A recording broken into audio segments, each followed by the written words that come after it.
متاسفانه هرچی صدات زدیم بیدار نشدی. تو آخرین مسافر متروی تهران به گلشهر بودی، ولی خوابوندی، چشماتو دیر باز کردی، آخرین ایستگاه رو رد کردی. مترو دیگه نمیسته، فقط به مسیرش ادامه میده. حالا دیگه توی یه مسیر معمولی نیستی. برای اینکه تا فردا صبح زنده بمونی باید این قوانینی که بهت میگم رو رعایت کنی. قانون اول، اگه روی صندلی روبروت یه کیف دیدی ولی هیچ کس اونجا ننشسته بود، نگاهش نکن، حتی لمسش هم نکن.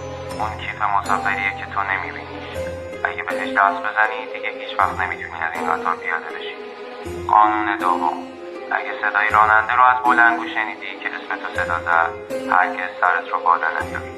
چشماتو ببند تا 5 دقیقه نفس عمیق بکش. راننده این قطار انسان نیست، چیزیه که داره دنبال تو میگرده. امیدوارم پیدات نکنه. قانون سوم، اگه دختر بچه دست فروشی که ازت میخواد تا آدامس بخری، حتما یه بسته ازش بخر. اون روح دختری که سالها پیش مثل تو آخرین مسافر مترو بود و یادش رفته بود پیاده بشه. بهتر عصبانیش نکنی و حرفاشو گوش کنی.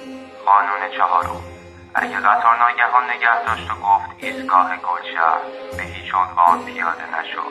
اونجا گلشهر نیست. اونا دارن سعی میکنن تو رو از قطار خارج کنن، اما نه به مقصدی که تو میخوای، بلکه به مقصدی که خودشون انتخاب کردن. اگه پیاده بشی کارت تمومه. اگه سوالی داشتی فالو کن.